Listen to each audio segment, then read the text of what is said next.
In the days after the storm, time blurred together. Roads were gone, power was out, and so many of us were just struggling to figure out how to feed our families. The water had taken homes, cars, and businesses, and left behind a silence that was hard to describe. This is a story of what came next, in the days when we carried what we could and leaned on one another to survive. It impacted like every store, every gas station, everywhere that we go to for supplies was impacted. And I just remember him being hungry. And we drove down to the high school where they were giving out water, and they were just getting the stuff in to start giving stuff out. And I pull up, and there were children in no clothes, underwear and diapers, covered in mud. This is over 24 hours later. And they're just sitting outside with their parents, and my little boy's with me, and he's in shock, taking it in and asking questions. And we go in, and they gave us water, and they gave us a bucket of cleaning supplies. And I just remember this like really terrifying moment of like, do you have any food?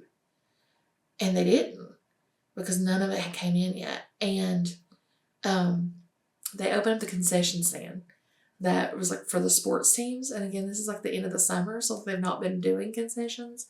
So it was like snack bags of Doritos and maybe a candy bar. And like they had very little, so you couldn't take much. And so we took what we could and came home, and just like, if it hadn't been for my neighbors in my new neighborhood, we would have really been hurting those days after. Because they brought us a loaf of bread and a jar of peanut butter, and we ate peanut butter sandwiches until the store opened again. While families searched for food and clean water, local leaders tried to make sense of the chaos. In Jenkins, Mayor Todd DePriest began getting calls from across the region, people ready to help however they could. Well, the first people that I talked to that I can remember was from East Tennessee. They were from Jenkins originally, Letcher County originally, but lived in Tennessee for years. And they'd evidently been involved in some disaster relief of some kind somewhere. But I know the next morning they were getting a tractor trailer ready and bringing the culvert and equipment, and there's a lot of offers for a lot of help that I didn't know yet where it needed to be. For some, like Bonnie Kentzer, the flood took away everything they had built, their work, their sense of stability, but it left behind a home to share. As others lost theirs, Bonnie opened her doors. Randall was raised hard. His daddy was a coal miner, and my daddy was a coal miner, and we never known anything but hard work. But be at that place in your life and lose everything, except we did not lose our house. And every night I'd lay down in the bed and I'd say, thank you, God, that I could come in my house and lay down in my bed, because there was so many around us that lost everything they had.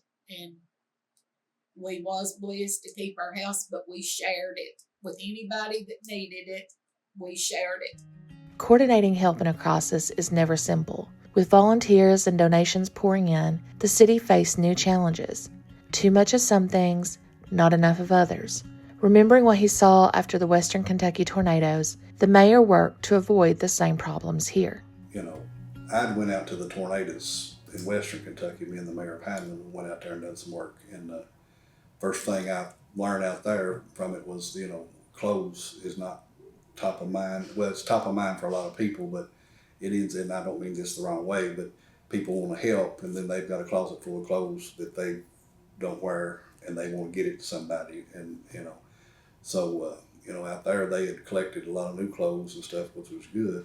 But they'd also brought a lot of used stuff in there, and then somehow and all that bed bugs got involved, and they had to destroy everything that was donated for as clothes to begin with. So I tried to head that off, the next morning, and people started calling, what do you need? And we're going to bring clothes and this. And I tried to, discourage the clothing part out without trying to hurt anybody's feelings. But, and then of course people hit Facebook, he doesn't want clothes, and, trying to turn it the other way, but I was just trying to keep the disaster from happening. So. Through the confusion and exhaustion, small acts of kindness kept people going, like 2 nurses from North Carolina who came to check on Bonnie's husband after he became sick from the floodwaters, strangers who became friends and who returned again and again with care and hope in hand. We made some special friends then. There was 2 ladies that drove through town. Me and Randall was here by ourselves.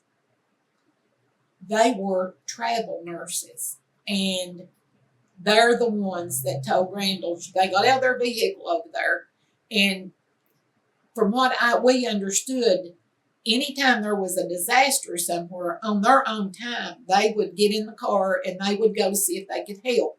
They was from North Carolina.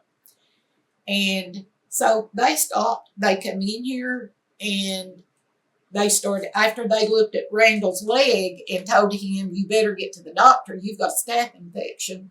They came in, they started shoveling mud. They came back 3 different times after that from North Carolina now. And they bought my first gymnastics mats back. They bought cleaning supplies. But the last time they came, like I said, I had 20 or 21 kids at that time. They brought every one of them kids a Christmas gift bag. We called them our guardian angels, the way that they could just come in out of nowhere and started helping us. In those days, what we carried wasn't just what we could hold in our hands. It was our children, our neighbors, and the lessons we were already learning about how to care for one another when everything else is gone. This is what held us together and still does.